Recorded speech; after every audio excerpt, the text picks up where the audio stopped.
Hey, good morning, everybody. Happy Thursday. We're still working on the cookies right here.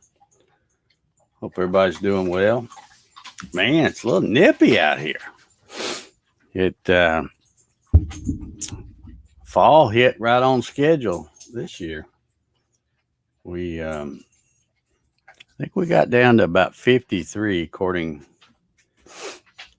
to my weather people, and it's about 58 out here in the shop. So a little nippy. So hence the little long sleeve shirt that I wear, like kind of as a light jacket, but a little bit nippy.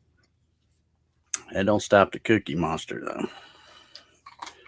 Let's see who we got hanging out with us today. We've got let's see who we got here. Bart Bixel. Good morning. Thumbs up, he says. Let's see. I think we got a few of them going on over there. Yep. Mark Lindsay's here. Good morning, Mark. John Howard is here. Good morning, John. Ronald Cool. Good morning, sir. Wilson Rubottom is here. Good morning, Wilson. Leo Steger says, good Thursday morning, everyone from Central Ohio. The rain will stop today. However, it will be overcast with a high of 65. That ain't bad. That's not bad. Jesse's here this morning. How you doing, Jesse? Good to see you. George says, good morning, all from the deep freeze, southern Michigan. Come on, it's not that bad. You Michiganders are supposed to be used to that stuff. Let's see. Forecast winds developing huge waves on the Great Lakes, projected to be near 16, 18 feet along Chicago. I saw a little news clip they were showing on Chicago there. It was looking pretty breezy. He says, I got out my sweater and my long pants today. It's 46 degrees outside. Yeah. Well, see, that's not much colder than it is here. It got down to like 53 here. So, and look how much farther south I am than you. So, winter's coming. Dennis is here. Good morning, Dennis. Thank you for the thumbs up. Paul Stewart's here. Thank you, Paul. Kevin Els is here. Good morning, Kevin. And Gary Hammond is here. Good morning. All right, so we got a few thumbs up over there. That's good. Oh, wait a minute. Let me scroll down. I got some more here. Bill Hoffman, good morning. Marcello's here. Good morning. All right, now what? Are you trying to throw me off again? He's got a camel there for hump day, I think. Today's Thursday. We just had hump day yesterday. All right. Good morning. Monroe's here. Good morning. A little chilly, 49 degrees. Yeah. Anything below 55 is cool to me, especially now with my thin blood that I have. It doesn't take much. It gets below 55 and Dave's looking for a jacket or something. Clyde's here. Good morning. 55 is good weather to work in, though. If you're going to be out working, that's perfect. I like to get out when it's. You can go on out there, buddy. I left the door where you can push it open. He's over sniffing at the door. I didn't close it. I just brought it to. He likes to use his big nose to open the door. You can go on out there if you want to. Let's see. What we're going to talk about today. You might be able to see back. I can never go the right way. Over there on the table saw. You know where it is. I've got some rings glued up. Got a bunch of rings glued up. I tried, normally if you look back here, hanging on my wall, I have those hose clamp things. I bought a whole bunch of those, and some of them, if you look, the ones that are really big, they've got like 2 or 3 kind of hooked together to make a big one. And I have always used those on my segments, when I glue them up, I always put one of those around them and tighten it down a little bit. But I tried 2 different ways yesterday, and I believe I'm going to abandon the hose clamp method. I bought a box right here of rubber bands. These are, I don't know what size they are, and I had no idea rubber bands came in so many different sizes. This is a size number 64. It says it's 3.5 inches by 1/4 inch. So yeah, it's 1/4 inch wide. Yeah, I guess that's about 3.5 inches, and then they stretch really good. But anyway, so I experimented with doing some of the rings with the rubber band thing. And if I'm doing small rings, it's not hard because I can just put 3 or 4 rubber bands on my wrist, take my hand and hold the segment, and then pull the rubber bands off and do them. But when you start getting into bigger rings, that doesn't work too good. So I think one of my next little projects is going to be to make, I don't know what you call it, a gluing jig or whatever, but it's Rob Franklin from Franklin Woodworks did a video on one, so I'll probably go back and research that again. But anyway, I'm going to probably just use my CNC to cut a circle. I don't know, probably 14 or 15 inches diameter. And then you put a bunch of little holes, and some people will use toothpicks. Some people use dowels. Some people use nails or whatever, but you stick them in there, and then you can take your rubber band and stretch it around those, and then do your glue on your segments and put it inside that circle. And then you can pull it off one of those nails one by one, and works out pretty good. So, but I found that if I put about 3 of those rubber bands around one of those, it holds it with enough tension to keep the joints tight, but it doesn't overdo it like the clamps sometimes do. And then, you get one that slips, and then you got a little corner poking out or something. So I think I'm going to do that pretty soon. Make one of those little things to use the rubber band method. That seems to work pretty good.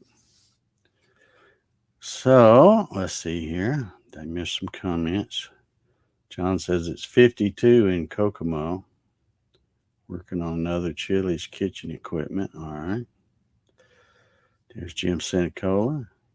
Good morning, Dave and everyone. Rain, rain, and rain, he says. I see George says, what is that thing that looks like a handsaw? A push stick? That is pretty cool. Yeah, it's a push stick. Not my design. I got it somewhere off the internet.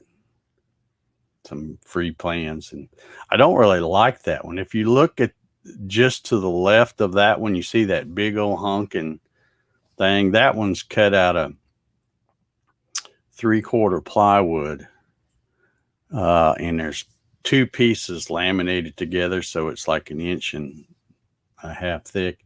That's the one I use most of the time. That other one, I don't. Although it looks cool, it just doesn't feel right when I'm pushing it through. But yeah, it's supposed to be part of a handsaw thing or whatever.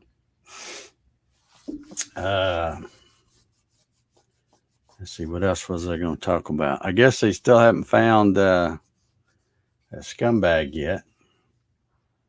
And they're still looking for him at the Carlton Preserve. And I don't know about you guys, But I mean, just picture this. Picture him and his mom and dad sitting around the kitchen table going, all right, now how can we throw the cops off? I know. Let's tell them you're going camping in that snake and alligator infested Carlton Preserve. And then that way they'll have to really, because that thing's thousands of acres or whatever. That should keep them busy for a while. I mean, I think that's what's going. I think they're looking there and they're never going to find him there. I don't think he went there. I think that was all a distraction. But then they haven't called and asked me, so I guess they'll keep looking there. But anyway. Let's see. All right, no more comments. Everybody's done.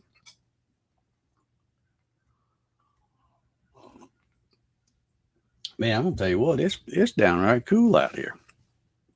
When I first come out here to turn this stuff on, I was back there sanding a little bit. You can see I got my big sanding disc on that thing.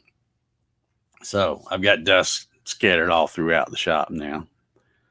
Because of that, I should have waited to do that till after I was doing this coffee session, but gotta get those. I got the rings glued up yesterday, and I was pulling the clamps and stuff off of them this morning, and the rubber bands. Fortunately, I was worried about the rubber bands. I didn't know how well they was going to come off of there, if they might stick to the glue, but yeah, they just pop right off. So I definitely think I'm going to try that as my new glue up method. And you know what I need? I need another one of those Lazy Susan things. Cut a big ring, put that on there, and then that way I can spin it around. Although that might be harder because it might try to move around while you're trying to pull the rubber bands up. I don't know. I'll watch. Like I said, I'll do some more research on YouTube. See if I can figure out what the best way. But I do know Rob Franklin Woodworks has a good video out on that.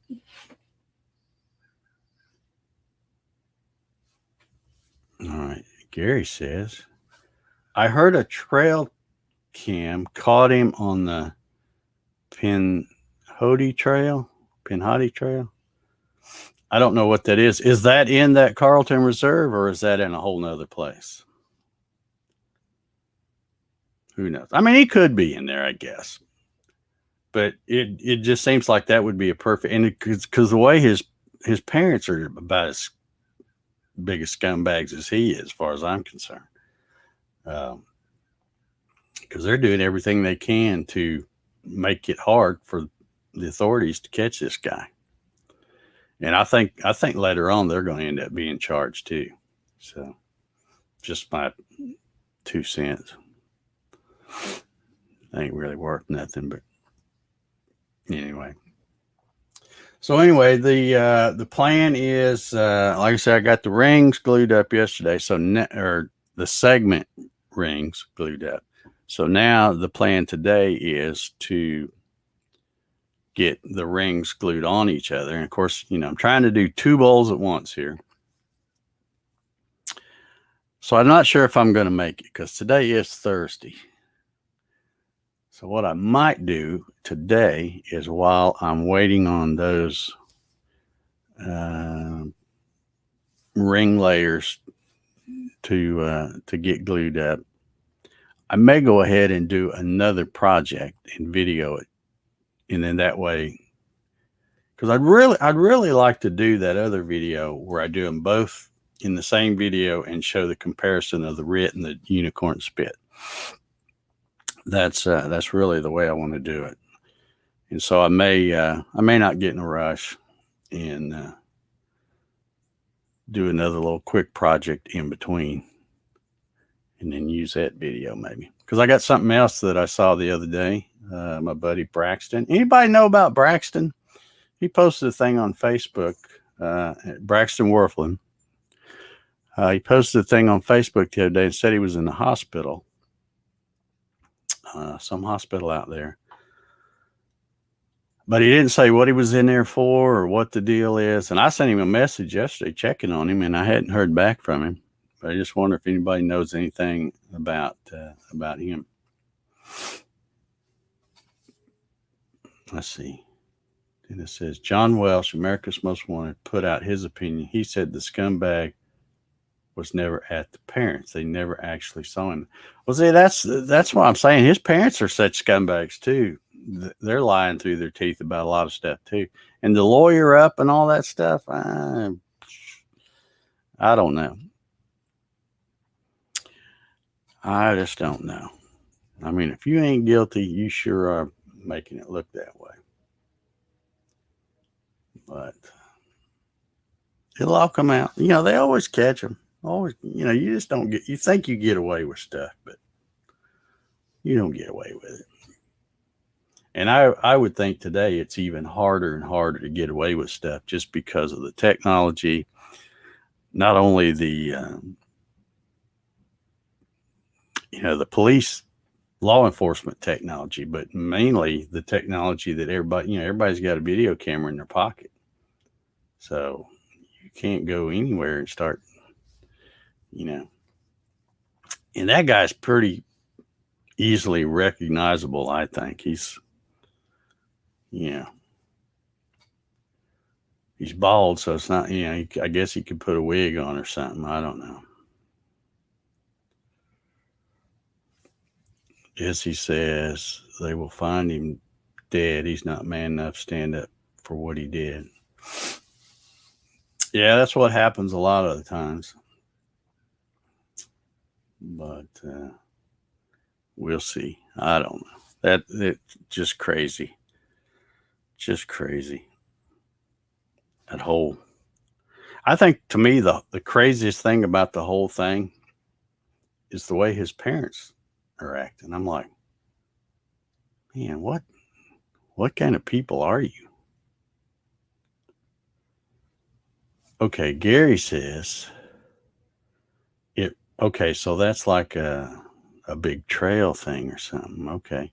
Says it runs from Florida through Alabama and Georgia to the Appalachian Mountains. So does it meet up with like the Appalachian Trail? Then it says, I bet they don't release how he killed her until they catch him. Now they'll probably keep that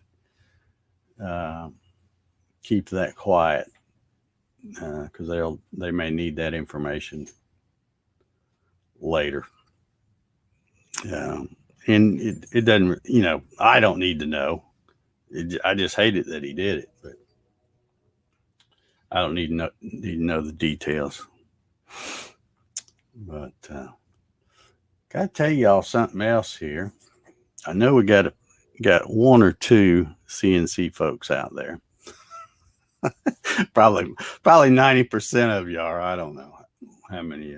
I think most of y'all are CNC peeps. But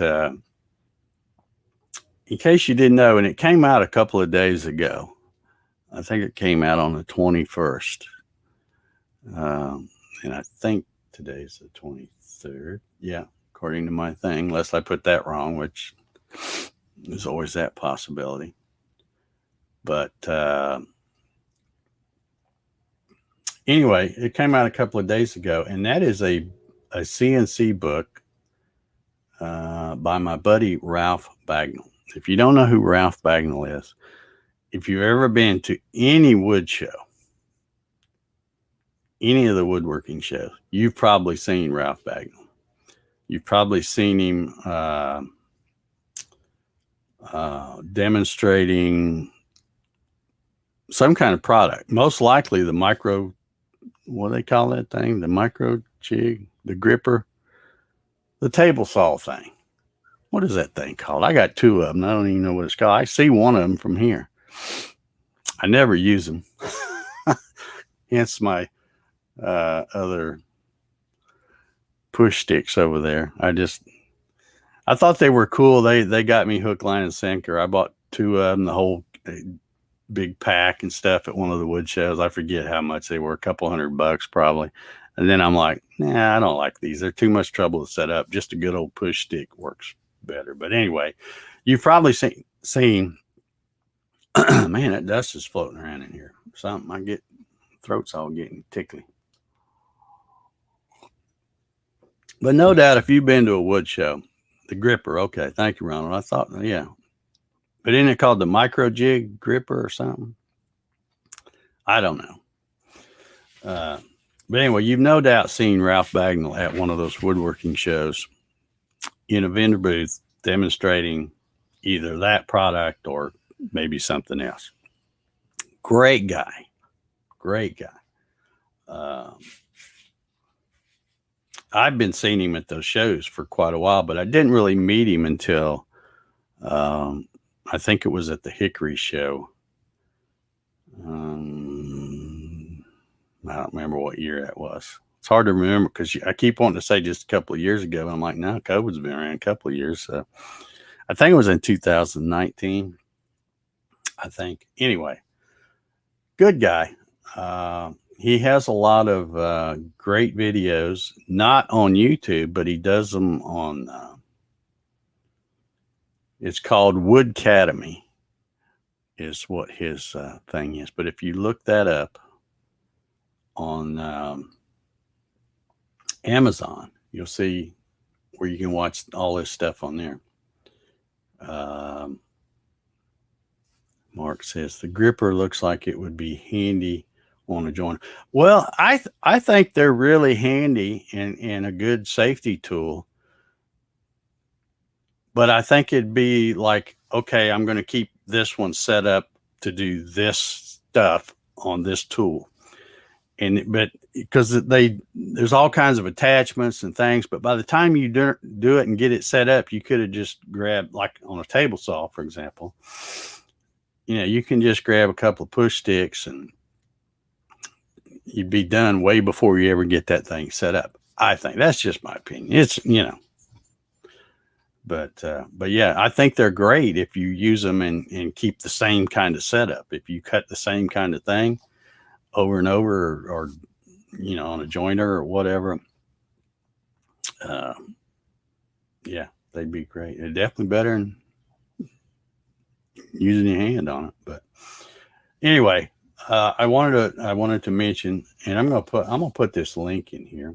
Now, y'all don't have to click on this link, but it is an Amazon affiliate link. So if you do click on it and go buy his new book, I might make a nickel. Maybe. I don't know. I guess they'll let me put that in there. I don't know. We'll see.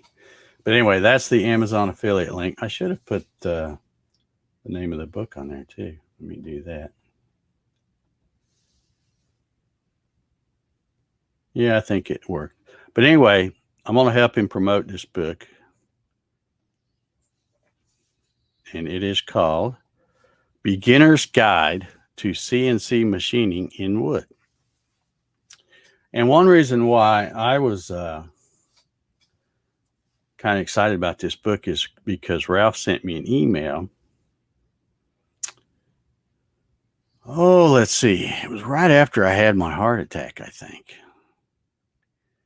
And he was telling me about this book that he was working on, and he was wanting to know if there were any pictures of Gatton CNCs that people would want to, he was wanting to feature them in the book. Not feature them, I guess, but include them in the book. So I said, well, look, I said, mine, I'm not going to send you a picture of mine because I've got the ugliest Gatton CNC there is because, mine's a workhorse. It's not the pretty one. So, but I said, there's guys out there that have really made some beautiful things. So I'll post it on the Gatton CNC Facebook group, and anybody that wants to send me a picture, I will forward it on to Ralph. And then, I can't remember. I didn't have that many people send me pictures, but I told Ralph, I said, I'm not going to decide. I'm going to send them all to you, and you pick out You know, which one you like, if you like any of them. I don't. So I don't even know. You know, I don't have the book, and I haven't talked to Ralph since then. I assume there is somebody's picture of their Gatton CNC in that book, but I don't know that for sure. Maybe they didn't use them. You know, who knows? But anyway, if you were one of them that sent me a picture of your CNC to forward to Ralph, you may want to get that book, see if your CNC's in there, because it might be. I don't know. Let's see. Keith Stanford made it here. Good morning, Keith. Better late than never, he says. You know, we leave the door unlocked, so anybody can come in here whenever they want to. Rob Schuster's here. Let's see. He says, I use my gripper when making drum staves on the table saw. Same cuts over and over. Yeah, so you can set that thing up where it works perfectly for what you're doing, and then you don't have to mess with it. I should probably do that, because a lot of times, especially when I'm cutting the strips, you know, to make the strips to cut the segmented things, I probably should set it up. But I don't know. After I played around with it some, I'm like, yeah, it works great. But it just, you know, you got all these different little attachments and stuff like that. All right, Clyde said he sent pictures of his. All right, well, your pictures that you sent me were forwarded to Ralph's, and I don't have any idea what picture they used, if any, or pictures. I don't know how many. I don't know anything, because I don't have the book. He just was wanting to include the Gatton CNC because he knows what a great machine it is. I guess he does. I don't know. He knows we got a big group of folks that love their Gatton CNC. So if you send a picture, it may be in that book. I don't know.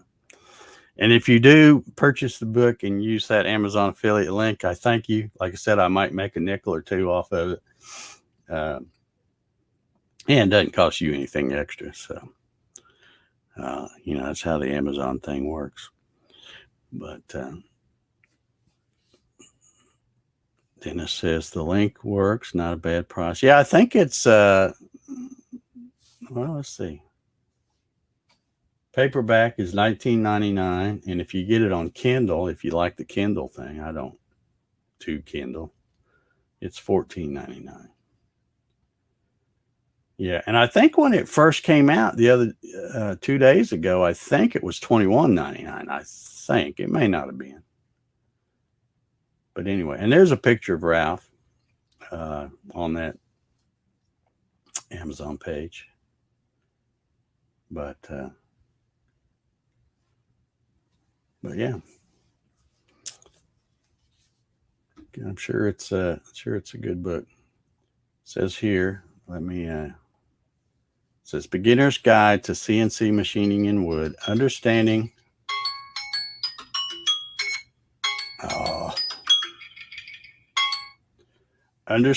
the machines, tools, and software, plus projects to make. It's by Fox Chapel Publishing. Clear step-by-step instructions, diagrams, and fundamentals. So there you go. Yeah, it came out 2 days ago. So check it out. It says, according to the Amazon page I got here, says there's 14 left in stock. So anyway, $20. You might want to check that out. Bart says, I just purchased it. I hope you get a nickel. Well, I'll let you know. It's not, it'll probably take a couple of days to show up, but I'll have to look and see. Off a $20 purchase, I don't know. It may not even be one of the, I might not get anything. I don't know, but it did let me put an Amazon link. So, Tom Scrim says, I got here just in time for the theme music. Yeah. I was thinking about that. Key says, what is this gripper? All right, well, real quick, I'll walk over here and get one and show you. It's got dust all over it, but I'll be right back.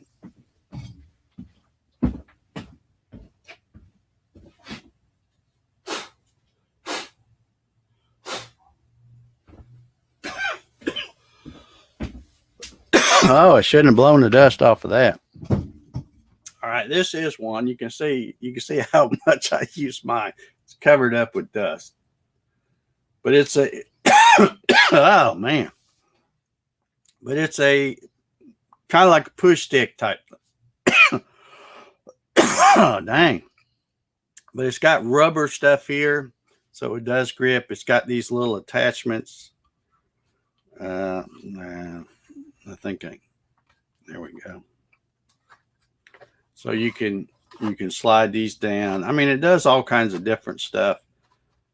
But like I said, it does too much stuff for me. I just like, it's too complicated.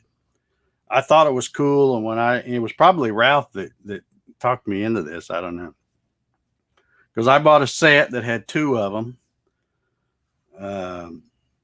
And don't get me wrong, they're fine. But if you're doing a bunch of different things and you want to use this every time, you're going to have to keep changing stuff. And I just found that was more trouble than it was worth to me.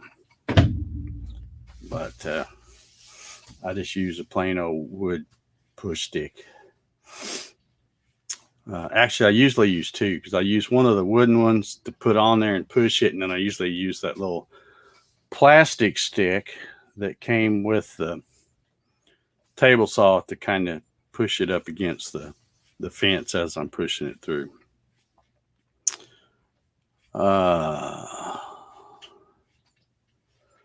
Dennis says, I saw an interesting steady rest in the book. Yeah, I think that's in one of the sample pages they show on there. Dennis says, Dave, you sold me a book this morning. Well, yeah, I'll go buy me a. Let's see, what can you buy for a nickel? Now, I appreciate anybody that uses any of the affiliate links I post. It helps put dog treats on the table, and I don't make a whole lot, but it's a little something. All adds up. So I appreciate anybody that uses those affiliate links to purchase anything. And the cool thing about an affiliate link, if you don't know, even if you don't want to buy that book, but you click on that link and you go to Amazon, and then you go, oh, there's this clamp I've been wanting to get, and you buy that clamp, as long as it's within the same session, and you use my link to get over there for that session, then I might get a nickel off the clamp you buy. So it's a good way for creators and stuff to make nickel here and there. So it all adds up. Man, I wish I hadn't blown that thing off. I got some stuff stuck way down in my throat now. Rob says, I got the gripper for Christmas. I gave them a bunch of woodworking. Okay.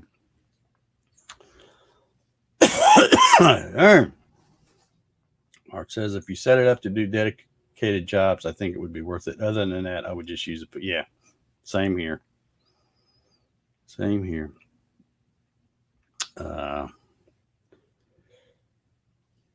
Mercedes coming for Dave. I don't think so. You will never see Mercedes in old Dave's driveway, because you can't haul plywood on a Mercedes. Let's see. Marcella says, time to get on the CNC and do some carbon. Have a good day. Yep, it's time to get out of here. Yeah, good for production work. Exactly. And it's not, even if you have to change the setup, if you're going to set it up and then use it like that for a while, then it's worth it. But to do the one-off stuff that I kind of do most of the time, it's just, Bart said, oh, so I can buy some penny candy for a nickel these days.